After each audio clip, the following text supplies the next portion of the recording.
AD classes मई भरपूर Jaunpur class 11 lesson 2 poetry भाग से द स्कॉलर।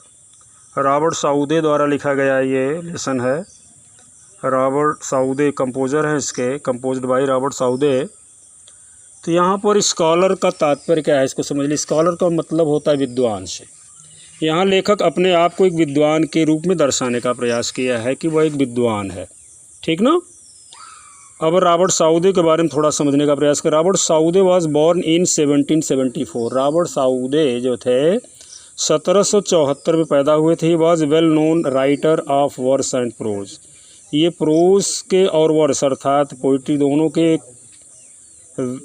अच्छे कंपोज़र के रूप में, राइटर के रूप में जाने जाते हैं। He was close friend of Coleridge.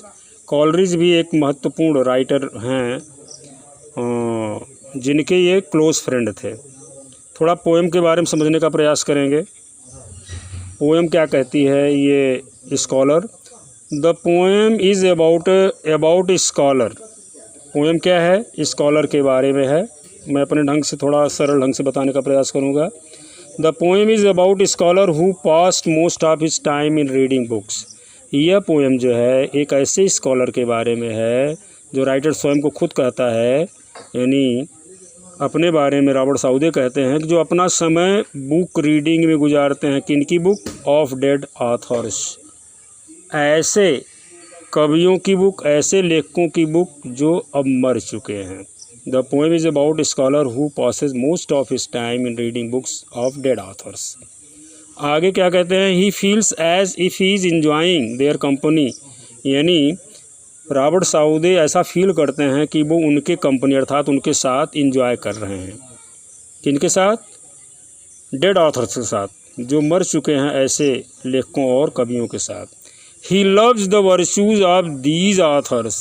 वे इन कवियों के, इन लेखकों के गुणों से प्रेम करते हैं। वर्चू शब्द आया है, virtues of these authors and condemned their vices.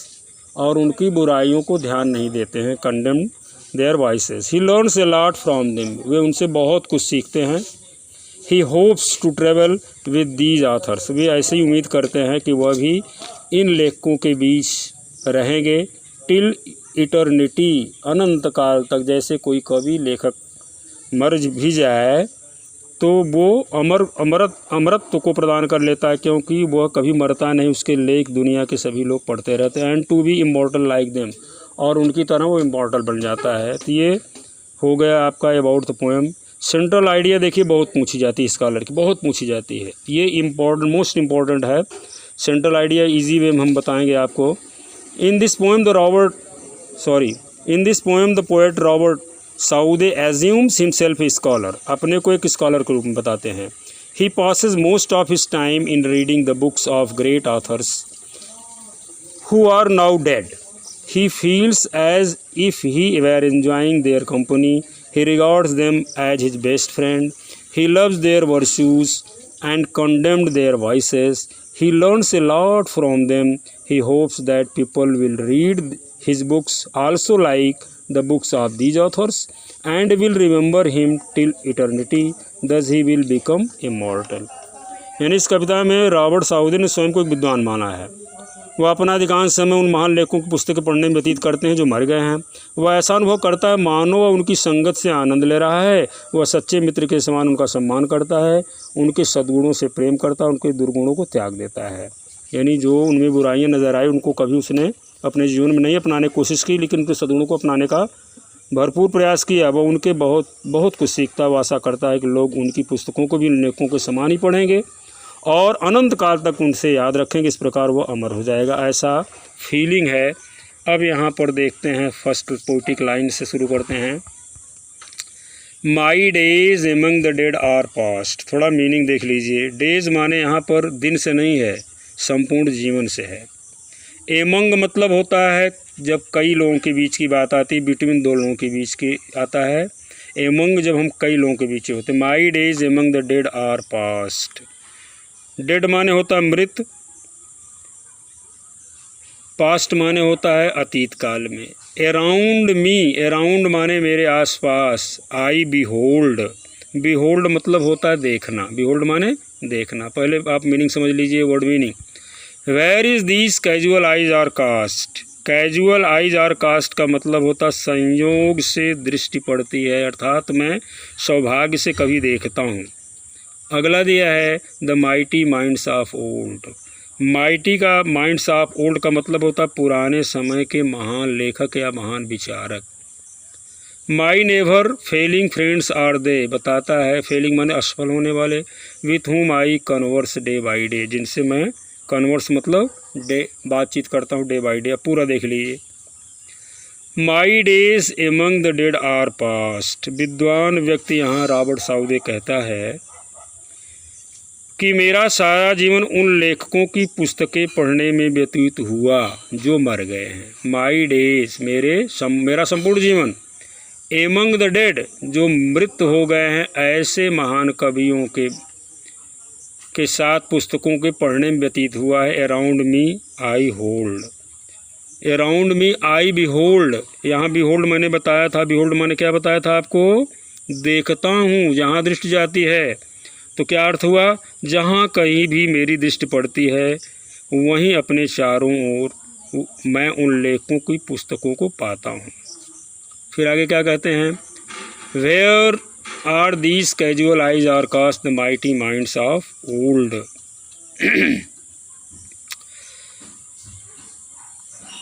जहाँ कहीं दृष्टि पड़ती मैं अपनी चारों ओर उन लेखकों की पुस्तकें पाता हूँ जिनके मस्तिष्क बहुत महान थे।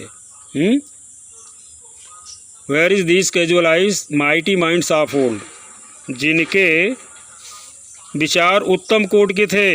विद्वान व्यक्ति फिर कहता है, क्या कहता है, my never failing friends are they. ये मृतक कवि मेरे कैसे मित्रों में हैं, सच्चे मित्रों में हैं।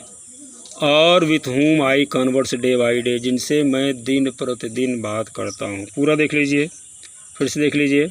My days among the dead are past, around me I behold, where are these casual eyes are cast the mighty minds of old, my never failing friends are they, with whom I converse day by day. विद्वान व्यक्ति कहता है कि मेरा सारा जीवन लेखकों की पुस्तकें पढ़ने में व्यतीत हुआ जो मर गए। जहाँ कहीं भी मेरी दृष्टि पड़ती है वहीं अपने चारों ओर मैं उन लेखकों की पुस्तकों को पाता हूँ जिनके मस्तिष्क बहुत महान थे और जिन्होंने उत्तम कोटि की पुस्तकें लिखी हैं। फिर विद्वान व्यक्ति रॉबर्ट साउदे कहते हैं कि मृत लेखक मेरे सच्चे मित्र हैं और मैं प्रतिदिन उनसे बातचीत करता हूँ। अर्थात विद्वान व्यक्ति उन महान लेखकों से उनकी महान पुस्तकों के माध्यम से अपने विचारों का आदान प्रदान करता है। समझ में आ गया हो तो ठीक, नहीं तो ज़रा फिर वर्ड टू वर्ड देख लीजिए। माई डेज मेरा संपूर्ण जीवन, among the dead are past उन महान कवियों के साथ, उन महान लेखकों के साथ बीतता है जो अब मर चुके हैं। डी यहाँ पास्ट दिया है। अराउंड मी आई बिहोल्ड, जहाँ तक मेरी दृष्टि जाती है मैं अपने को उनके पुस्तकों के बीच पाता हूँ। Where are these casual eyes are cast the mighty minds of old. Mighty minds of old मतलब यहाँ दिया है कि उनके मस्तिष्क बहुत महान थे और जिन्होंने उत्तम कोटि की पुस्तकें लिखी हैं। आगे क्या कहता है, वे my never failing friends are they, वे अतीत में मृत हुए महान कवि मेरे सच्चे मित्र। नेवर फेलिंग फ्रेंड्स जो कभी असफल और था सच्चे मित्र थे।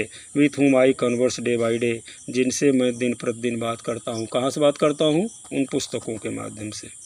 आगे देखिए अगला, with them I take delight, with them I take delight. Delight का तात्पर्य होता प्रसन्नता, आनंद। कब, इन विल माने होता सुख समृद्धि में। जब मैं सुखी महसूस करता हूँ तो इन कवियों के पुस्तकों के साथ मैं प्रसन्नता का अनुभव, माने अपने दुख के जीवन, सुख के जीवन में, इन विल अपने सुख के जीवन में मैं इन महान कवियों के पुस्तकों के साथ प्रसन्नता का अनुभव करता हूँ। And seek relief in woe माने होता दुख पीड़ा, रिलीफ मतलब होता है शांति, रिलीफ माने शांति। और दुख के क्षणों में, ओ माने दुख, और दुख के क्षणों में मैं इन महान कवियों के पुस्तकों के साथ रिलीफ अर्थात चैन महसूस करता हूँ। दोनों लाइन क्लियर हो गई। With them I take delight in weal, सुख के काल के समय, सुख समृद्धि के काल के समय इन महान कवियों के पुस्तकों के साथ मैं आनंद का अनुभव करता हूँ। पहली लाइन हो गई। Second line, and seek relief in woe माने होता है दुख संकट, सीख माने खोजना, रिलीफ माने चैन आनंद, और दुख के क्षणों में इन महान कवियों के पुस्तकों के साथ मैं चैन का अनुभव करता हूँ। जैसे श्रीमद् भागवत गीता पढ़ लेने के बाद व्यक्ति को थोड़ा शांति आ जाती है, क्योंकि अगर कर्म किया फल नहीं पाया तो बड़ा दुखी हो जाता है। तो भगवान श्री कृष्ण ने लिखा है कर्मणे वाधिकारस्तु मा फलेश कदाचन। कोई मर जाता है, मरने के बाद परिवार का व्यक्ति बहुत अपने को बेचैन महसूस करता है। तो श्रीमद् भागवत गीता में कहा गया, नैनम छिंदंत शस्त्राणी नैन धच पावक न चैनम केदंत यापन सोचेत मार्ग। और क्या कहा गया उसमें, वांसांस जीर्णानि यथा विहाय नवानि गृह्णाति नरोपराणि यथा शरीराणि विहाय जीर्णा नन्यानि संयाति नवान देही। तो ऐसा मान करके व्यक्ति के अंदर थोड़ा सुकून आता है। तो वही लेखक कहता है कि दुख के काल में मैं इन महान कवियों के पुस्तकों के साथ रिलीफ महसूस करता हूँ। And while I understand and feel how much to them I owe, और मैं ऐसा महसूस करता हूँ, अंडरस्टैंड समझता हूँ, फील महसूस करता हूँ कि how much to them I owe, मैं उनका कितना ऋणी हूँ। अर्थात उन महान कवियों, उन महान लेखकों को मैं कितना ऋणी हूँ। क्यों ऋणी हूँ? क्योंकि सुख के समय में प्रसन्नता का अनुभव करता हूँ, दुख के समय चैन का अनुभव करता हूँ। अर्थात दोनों स्थिति में महान कवियों की पुस्तकें मेरे लिए वरदान साबित होती हैं। आगे क्या कहता है, my cheeks have often been bedewed, मेरे गाल अक्सर भीग जाते हैं। किससे? विथ टीयर्स, आंसुओं से। आप थाटफुल ग्रेटिट्यूड, ग्रेटिट्यूड मतलब कृतज्ञता का भाव, थाटफुल माने विचार से। उन महान कवियों के प्रति जब मैं विचार करता हूँ कृतज्ञता के भाव से, मेरे आंसुओं से मेरे गाल भीग जाते हैं। क्या होते हैं? भीग जाते हैं। अगला देखिए, तीसरा वाला। तीसरा है my thoughts are with the dead. Thought माने विचार, डेड माने मृतक कवि। My thoughts are with the dead, with them I live in long past year. Dead माने मृत लेखक। My thoughts are with the dead, with them I live in long past year. Their virtues love, their faults condemn. Partake their hopes and fears, and from their lessons seek and find instruction with an humble mind. थोड़ा meaning समझ लीजिए। Dead माने मृतक लेखक, virtue माने क्या होता है भैया? गुण, और फाल्ट माने क्या होता है? दोष। कंडेम माने होता है त्यागना, अनदेखा करना। यानी मैं उनके गुणों को तो लेता हूँ लेकिन दुर्गुणों को त्याग देता हूँ। पार्टेक माने हिस्सा बटाना। लेसन्स यहाँ मतलब बुद्धिमानी से है, पाठ से नहीं है। इंस्ट्रक्शन मतलब होता है एडवाइज, शिक्षा से। एंड हम्बुल माइंड मतलब होता है विनम्रता का भाव। अब देखिए, इस पद्यांश में विद्वान व्यक्ति उन लोगों का वर्णन करता है जो उसे पुस्तकें पढ़ने से प्राप्त होते हैं। क्या कहता है? जब कहता है लेखक, जब मैं मृत लेखकों की पुस्तकें पढ़ता हूँ तब उसके विचार भी उन्हीं के जैसे हो जाते हैं। मतलब my thought are with the dead, with them. जब मैं उन विद देम, देखिए, जब मैं उन कवियों लेखकों के पुस्तकों के पढ़ता हूँ अर्थात उनके बीच रहता हूँ, तो my thoughts are with the dead, तो मेरे विचार भी उनके जैसे हो जाते हैं। माई थाट्स मतलब मेरे विचार, आर माने यहाँ हो जाते हैं से विद द डेड माने उन मृतक कवियों जैसे। अर्थात जब मृतक कवियों की पुस्तकों को मैं पढ़ता हूँ तो मेरे विचार भी उन जैसे हो जाते हैं। आगे क्या कहता है, आई live in long past year. लेखक अनुभव करता है, ऐसा लगता है कि मैं उनके जीवन काल के दिनों में उन्हीं के साथ रहा हूँ। मतलब ऐसा मुझे लगता है कि आई लिव, मैं रहता हूँ इन लॉन्ग पास्ट ईयर्स, मतलब उनके जीवन काल से ही मैं उनके साथ रहता हूँ, मुझे ऐसा प्रतीत होता है। क्लियर हो गया? फिर से देख लीजिए, my thoughts are with the dead, with them. With them का तात्पर्य जब मैं उनकी पुस्तकों को पढ़ता हूँ तो उनके पुस्तकों के पढ़ने के साथ my thoughts are with the dead, मेरे विचार उन मृतक कवियों जैसे हो जाते हैं। I live in long past years, मुझे ऐसा महसूस होता है कि मैं बहुत वर्षों से उनके जीवन काल से उनके साथ रह रहा हूँ। अब आगे क्या कहता कवि, देयर वर्चूज लव, मैं उनके गुणों से प्रेम करता हूँ। किनके गुणों से? उन मृतक कवियों गुणों से। देयर फॉल्ट्स कंडेम, फॉल्ट्स माने दोष, कंडेम माने अनदेखा करना। और उनके दोषों को मैं अनदेखा करता हूँ, अर्थात मैं उनके गुणों से प्रेम करता हूँ, उनके दोषों से मेरा कोई लगाव नहीं और मैं इसको अनदेखा करता हूँ। Partake their hopes and fears. Partake मतलब हिस्सा लेना होता है। पार्टेक मतलब क्या होता है? हिस्सा लेना। इस तरह से मैं उनके आशाओं और भय में, अर्थात उनके आशा और उनके भय में क्या करता हूँ? उनके साथ रहता हूँ। Instruction with an humble mind. Instruction with humble mind, यहाँ विद्वान व्यक्ति उनके गुणों से प्यार करता है और उन्हें अपनाता है तथा उनके दोषों को त्याग देता है। फिर कहता है वह उनकी आशाओं तथा भय से हिस्सा बटाता है। अतः विद्वान व्यक्ति बड़ी विनम्रता से उनकी बुद्धिमानी से भरे पाठों से शिक्षा प्राप्त करता है। उनकी बुद्धिमानी भरे बातों से, इंस्ट्रक्शन मतलब यहाँ शिक्षा से है, हम्बुल माइंड मतलब विनम्रता के भाव लिए हुए। अंतिम लाइन थोड़ा जल्दी में ख़त्म करते हैं। My hopes are with the dead. मेरी आशा विद्वान व्यक्ति कहता है मेरी आकांक्षाएं भी मृतलेखों के समान ही हैं। मतलब जैसे उनकी इच्छाएं थी वैसे मेरी भी हैं। My hopes are with the dead. मेरी इच्छाएं, आकांक्षाएं उन लेखों के समान हैं और शीघ्र ही मेरा स्थान उनके साथ ही हो जाएगा, क्योंकि यहाँ दिया my place with them will be, मतलब मेरा शीघ्र स्थान उनके साथ हो जाएगा, अर्थात मैं भी मर जाऊंगा और उन कवियों के बीच में हो जाऊंगा। And I with them shall travel on through all फ्यूटर्निटी।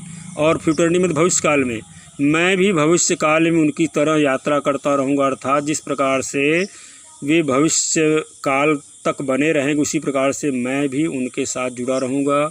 It living here a name, मैं अपना नाम छोड़ जाऊँगा, मैं अपना नाम छोड़ जाऊँगा। आई ट्रस्ट, मुझे विश्वास है, that will not Paris in the dust. Paris माने बर्बाद होना, डस्ट माने धूल मिलना।